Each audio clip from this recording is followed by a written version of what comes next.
Correção dos exercícios de física, livro 9, página 36. As tampas metálicas dos recipientes de vidro são mais facilmente removidas quando o conjunto é imerso em água quente. Tal fato ocorre por quê? Bom, quando aquecemos dois corpos, eles tendem a se dilatar, portanto, aumentar de volume. Aquele que tiver o maior coeficiente de dilatação vai se dilatar mais do que aquele que tiver menor coeficiente de dilatação. Então, se eu tiver um conjunto composto por metal e vidro, o metal vai se dilatar mais, porque tem maior coeficiente de dilatação. Então, quando aquecemos o conjunto, a tampa vai aumentar de volume mais do que o vidro aumenta de volume. Portanto, vai ter uma folguinha ali entre a tampa e o vidro, vai ficar mais fácil de abrir essa tampa. Exercício 2. Uma chapa de ferro com um furo central é aquecida. Explique o que acontece se a temperatura for aumentada. Bom, se a temperatura aumenta, vai haver dilatação de todo o material. Tanto o tamanho da chapa quanto o tamanho do furo vão aumentar, porque o furo vai aumentar proporcionalmente com relação ao aumento da chapa. Então, com o aumento da temperatura, tanto a chapa quanto o furo tendem a aumentar. Exercício 3. Uma chapa de alumínio, coeficiente de dilatação linear 2,2 vezes 10 a menos 5 graus Celsius a menos 1, inicialmente a 20 graus, tem área de 2.000 cm², sendo utilizado numa tarefa doméstica no interior de um forno aquecido a 270 graus. Após o equilíbrio térmico, qual a dilatação superficial? Olha só, a gente tinha uma área e uma temperatura iniciais. A temperatura variou para 270, ou seja, houve uma variação de 250 graus de temperatura. Qual será a variação de área da chapa? Vamos utilizar a fórmula variação de área igual a área inicial vezes coeficiente de dilatação superficial vezes variação de temperatura. A variação de área, que é o que o exercício pediu, qual a dilatação superficial? Ele pediu isso, a dilatação, portanto, a variação de área, será a área inicial, que é 2.000, foi o que ele mencionou bem ali, vezes o dobro do alfa, porque o beta é o dobro do alfa. Se o alfa, coeficiente de dilatação linear, for 2,2 vezes 10 a menos 5, o beta, coeficiente de dilatação superficial, será o dobro, 4,4 vezes 10 a menos 5, vezes 250, que foi a variação de temperatura, de 20 para 270.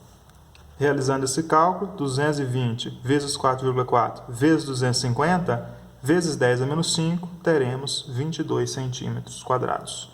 É a variação de área. Exercício 4. O volume de um bloco metálico sofre aumento de 0,6% quando sua temperatura varia de 200 graus. Qual o coeficiente de dilatação linear médio desse metal? Bom, está falando de volume, né? Então, a variação de volume é igual a volume inicial vezes coeficiente de dilatação volumétrico, temos que lembrar isso, que é o volumétrico, porque está falando de volume, vezes a variação de temperatura. Não sabemos o volume inicial, então no lugar do V0, vamos colocar V0 mesmo, o volume inicial que nós não conhecemos ainda. Mas o exercício diz que houve um aumento de 0,6%. O que é 0,6%? É 0,6 dividido por 100, dá 0,06.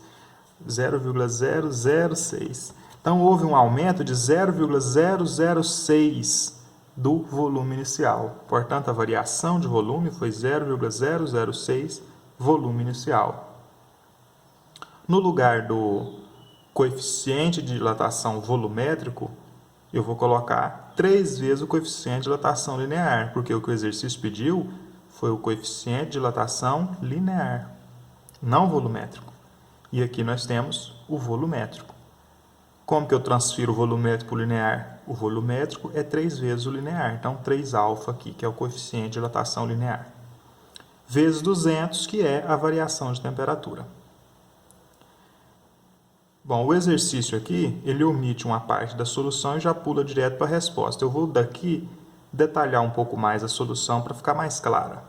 O que aconteceu? Eliminamos aqui o V0 que está multiplicando dos dois lados e sobra 0,006 igual a 3 vezes 200, 600 alfa. 600 está multiplicando, passa dividindo, nós vamos ter 0,006 dividido por 600 igual a alfa.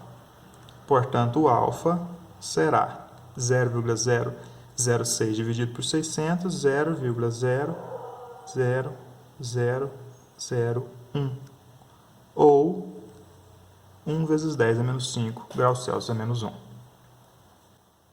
Página 37, exercício 5. Uma das razões que fazem a água próxima à superfície livre de alguns lagos congelar no inverno em regiões de baixa temperatura é o fato de, ao ser resfriada no intervalo aproximado de 4 graus a 0 graus, ela sofreu um processo de dilatação. Com isso, o volume, se ela sofre um processo de dilatação, com a redução de temperatura nessa faixa aí de entre 4 e 0 graus, se ela sofre dilatação, o volume aumenta. Se o volume aumentou, a densidade diminui, porque a massa se manteve a mesma. Se há aumento do volume, a densidade diminui. Lembrando que a densidade é a massa dividido pelo volume. Então, quando a gente tem um acréscimo do volume, se aumentar o denominador de uma fração, o resultado da fração diminui. São inversamente proporcionais. Se o volume aumenta, a densidade diminui. Desprezando-se os efeitos da irradiação térmica durante esse resfriamento, a água do fundo do lago não atinge a superfície, pois não ocorre mais de maneira eficiente a... Imaginem que nós temos aqui a superfície do lago e aqui temos a água. Quando a água atinge a superfície, ela vai se aproximar de 0 graus. Quando a água está se aproximando de 0 graus aqui na superfície, vai ocorrer o aumento de seu volume. Por causa do comportamento anômalo da água, ocorre o aumento de volume da água. Se a água vai aumentar de volume nessa região aqui, ela vai diminuir a densidade. Se ela está menos densa, a gravidade não vai puxar ela para baixo, porque aqui tem coisa mais densa, que é a água um pouquinho mais quente, que vai impedir com que a água fria, que está aqui, menos densa, se afunde aqui, ó. É como a gente imaginar o gelo flutuando sobre a água. O gelo não afunda na água. Por quê? Porque ele é menos denso. Então, uma água muito fria, próxima da temperatura de solidificação, ela não vai se deslocar aqui para baixo por gravidade, por atração da gravidade, porque ela é menos densa. Ela vai ficar na região superior. Aquilo que é mais denso afunda, aquilo que é menos denso flutua. Então, o bolsão de água muito fria vai ficar aqui em cima e não vai afundar. Diferente, por exemplo, de um dia, de uma sala fechada que tem um ar-condicionado num dia quente, o ar quente na região onde as pessoas estão, na região do piso da sala, o ar esquenta em função das pessoas estarem todas ali produzindo calor. O ar fica menos denso por estar quente, essa massa de ar menos denso quente sobe, encontra com o ar frio que está lá no ar-condicionado no teto, e ocorre a convecção. Esse ar esfria, desce. Então, o que está frio desce, o que está quente sobe. Porque o que está frio é muito denso, desce. Esquenta, fica menos denso, sobe. Então, essa circulação aqui faz com que haja um equilíbrio de temperatura, chamado de convecção. Quando nós temos o comportamento anômalo da água, isso não ocorre. Porque a região mais fria é a região menos densa. Então, ela vai continuar aqui em cima e vai continuar mais fria, enquanto a região aqui do fundo vai ganhar pouco, quer dizer, vai perder pouco calor para essa região aqui que está mais fria, porque não ocorre efetivamente a convecção. Então, essa lacuna será preenchida pela palavra convecção. E sua temperatura diminui em razão do processo de... Bom, a única coisa que ainda ocorre aqui, com relação a essa massa de ar fria,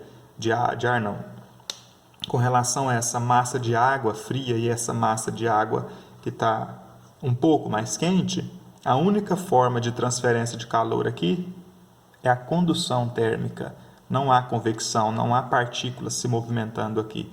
Apenas o calor está sendo transmitido destas partículas para essas. Então, é um processo de condução térmica. É por contato das duas e não por movimentação das partículas aí, das massas de material frio e material quente, mas condução do calor apenas.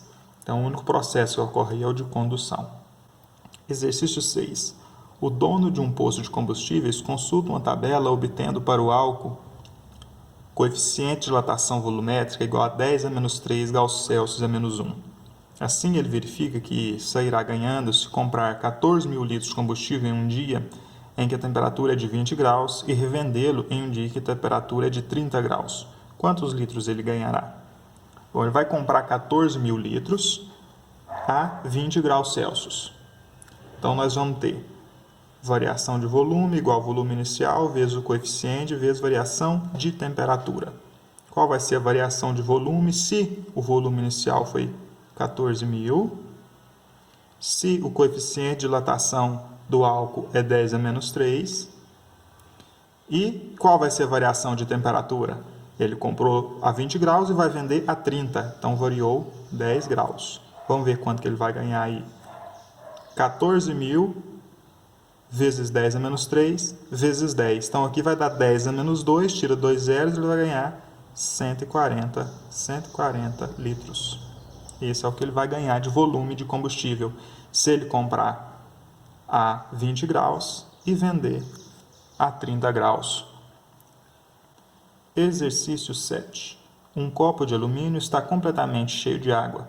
Ao ser aquecido o conjunto, observa-se que 18 ml do líquido extravasaram do corpo e que o volume do líquido contido no interior do copo aumentou 2 ml. Qual foi a dilatação real do líquido?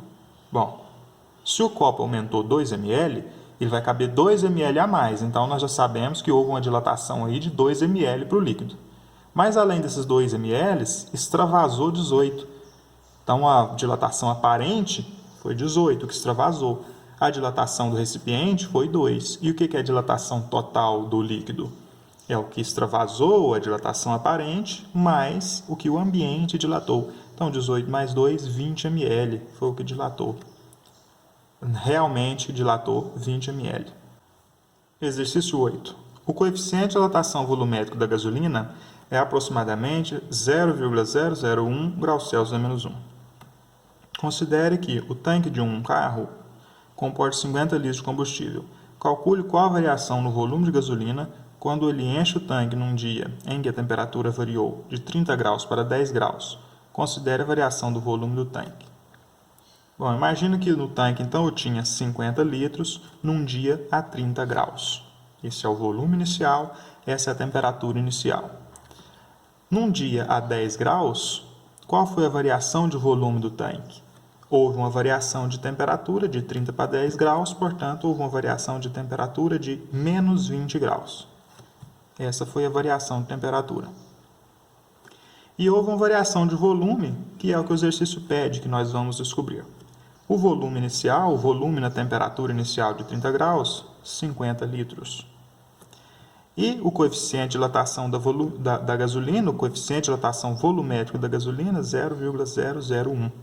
A gente preenche a fórmula, variação de volume é volume inicial, vezes coeficiente, vezes a variação de temperatura.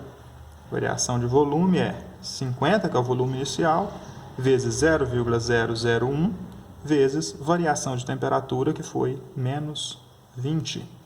Então, a variação de volume vai ser 50 vezes 20 dá 1.000. 1.000 dividido por 0,001, 1. Então, variou 1. Mais e menos, menos 1. Então, variou em menos 1 litro. Se ele tinha colocado 50 litros de combustível, agora vai ter só 49 litros de combustível no tanque. Então, pessoal, vou deixar esses dois exercícios aí para vocês. Pausa o vídeo, faz os exercícios, depois liga o vídeo de novo que vocês vão ver a solução dele aqui.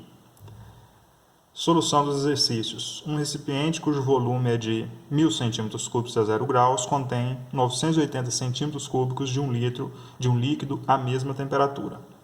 O conjunto é aquecido e, a partir de certa temperatura, o líquido começa a transbordar. O coeficiente de dilatação cúbica do recipiente vale 2 vezes 10 a menos 5 graus Celsius a menos 1 e o do líquido vale 1 vezes 10 a menos 3 graus Celsius a menos 1. Determine a temperatura aproximada do início de transbordamento do líquido. Qual é essa temperatura? É a temperatura na qual o líquido vai atingir o volume do recipiente. Mas não basta só eu somar aí no líquido 20 centímetros cúbicos para atingir os 1.000 centímetros cúbicos do recipiente. Porque o recipiente tem 1.000 e o líquido tem 980. Mas não basta só eu aumentar de 980 para 20.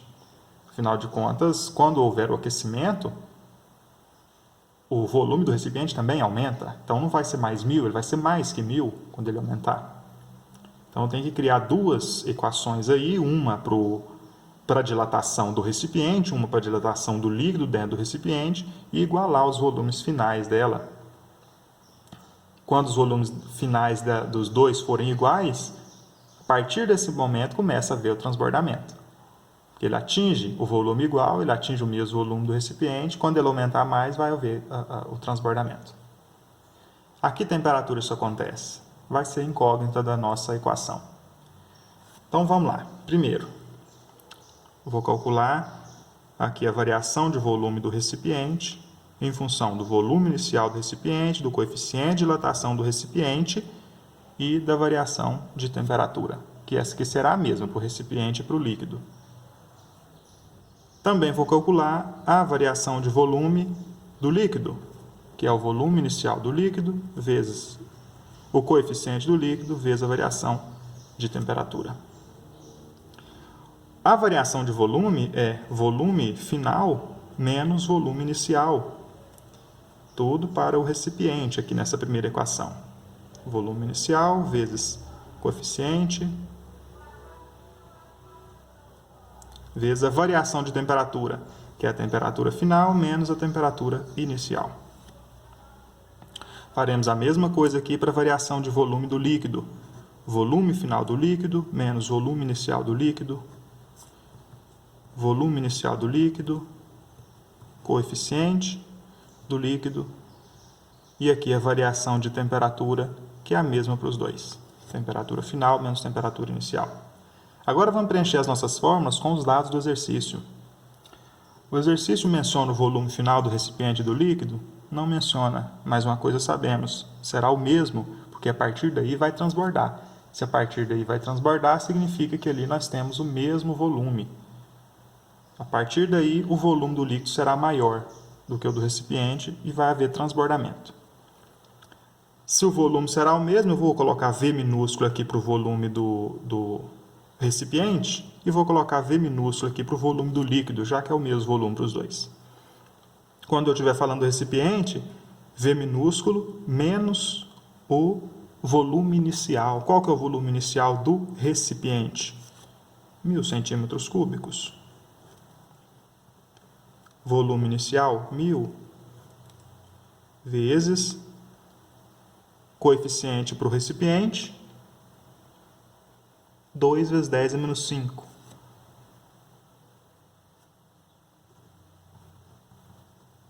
Vezes a variação de temperatura. Eles inicialmente estavam a 0 graus, então temperatura final menos 0 graus dá a temperatura final em que vamos chegar. Para o líquido, volume final, que é o mesmo volume os dois, né, que é onde vai ocorrer o transbordamento, menos o volume inicial do líquido, que é 980 centímetros cúbicos. Volume inicial do líquido, 980 centímetros cúbicos. Coeficiente do líquido, 1 vezes 10 a menos 3. Variação de temperatura, não preciso do parênteses, né? Variação de temperatura vai ser a temperatura final menos a inicial. A temperatura inicial era 0 graus e o conjunto será aquecido a uma temperatura final θ. θ menos 0, θ.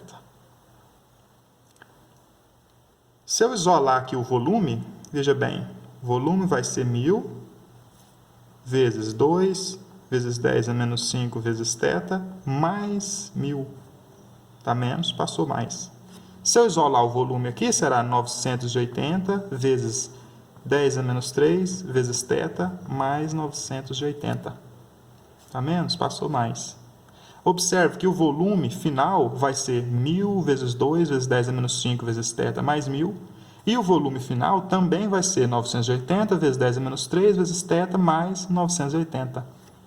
Então, se isso aqui representa o volume final, isso aqui também representa o volume final, significa que este membro aqui, ó, desta equação, é igual a este membro desta outra equação. Então, 1.000 vezes 2 vezes 10 é menos 5 vezes θ mais 1.000 é igual a 980 vezes 10 a menos 3 vezes θ mais 980.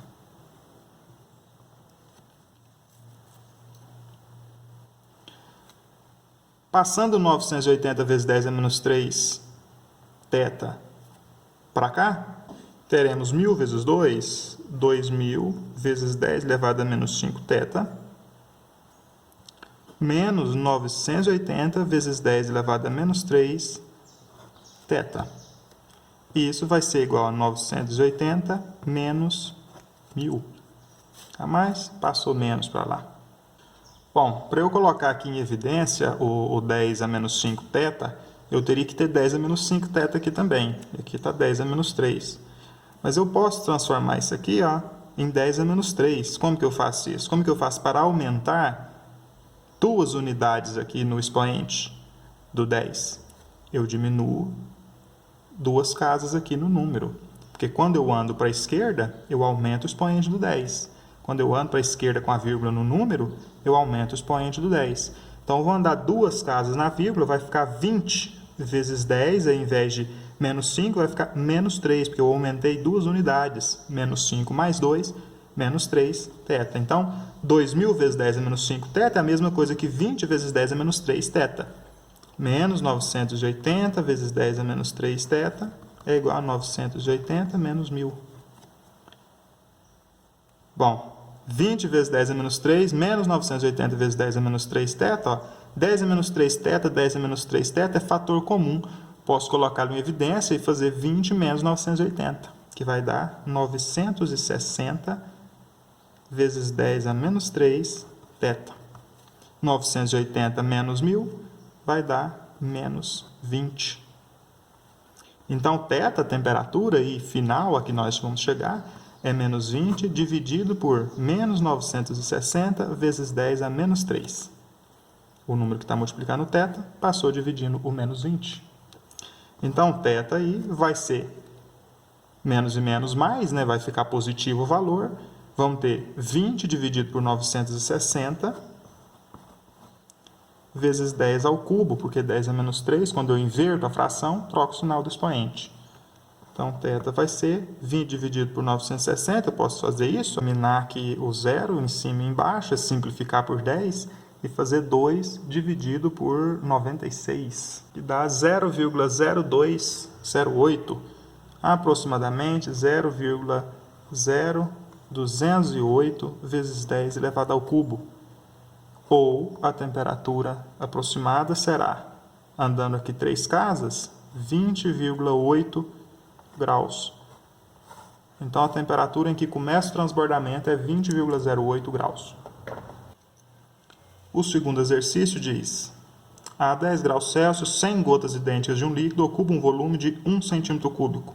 A 60 graus, o volume ocupado pelo líquido é de 1,01 centímetros cúbicos. Calcule, letra A massa de uma gota do líquido, sabendo que a densidade a essa temperatura é de 0,9 gramas por centímetro cúbico. Bom, densidade, ele quer a massa de uma gota, né? Em 1 centímetro cúbico há 100 gotas. Então, qual que é qual que é o volume de uma gota? 100 gotas equivale a 1 centímetro cúbico. E uma única gota equivale a quanto? Multiplicando cruzado, 100x é igual a 1, x é 1 centésimo, ou x é 0,01. Então, há 0,01 centímetro cúbico em uma gota. Em cada gota há 0,01 centímetro cúbico. E nós sabemos que a densidade, aqui pelo exercício, nessa temperatura, né? Essa aqui, 0,9 gramas por centímetro cúbico. Então, em 1 centímetro cúbico há 0,9 gramas. 0,9 gramas por centímetro cúbico. E em 0,01 centímetro cúbicos, tem quantos gramas? Multiplicando cruzado, x é igual a 0,01 vezes 0,9. Então, é 0,009 gramas. Ou seja, uma gota contém uma massa de 9 vezes 10 a menos 3 gramas. Letra B. O coeficiente de dilatação volumétrica do líquido. O que ele falou para nós lá no enunciado? Ele falou que o volume inicial era 1 centímetro cúbico. Falou bem aqui, ó, o volume é 1 centímetro cúbico. Quando a temperatura era 10 graus. Então, a 10 graus, 1 centímetro cúbico. E ele falou para nós o volume final. Qual que é o volume final? 1,01 centímetro cúbico. Quando que... Aqui temperatura? Na temperatura final de 60 graus.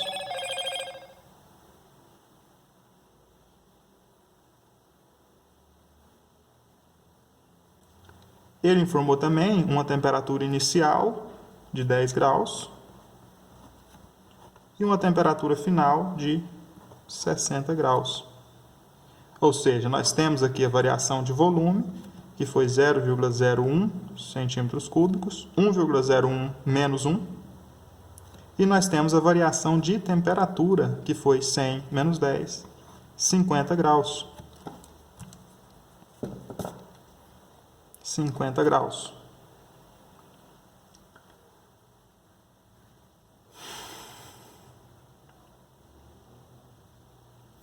Nós temos o volume inicial, nós temos a variação de volume, temos a variação de temperatura. Ficou fácil achar o coeficiente, né? Afinal de contas, o coeficiente de dilatação volumétrica consta nesta fórmula. Variação de volume é igual ao volume inicial. Consta nesta fórmula. Variação de volume é igual ao volume inicial vezes coeficiente de dilatação volumétrica vezes variação de temperatura. Variação de volume, 0,01. Volume inicial, 1. Coeficiente, nós vamos descobrir. A variação de temperatura, 50 graus. Então, nós vamos ter 0,01 dividido por 50, que é o coeficiente de dilatação volumétrica. Logo, o coeficiente de dilatação volumétrica será 0,01 dividido por 50, 0,0002, ou 2 vezes 10, 1, 2, 3, 4, a menos 4 graus Celsius a menos 1.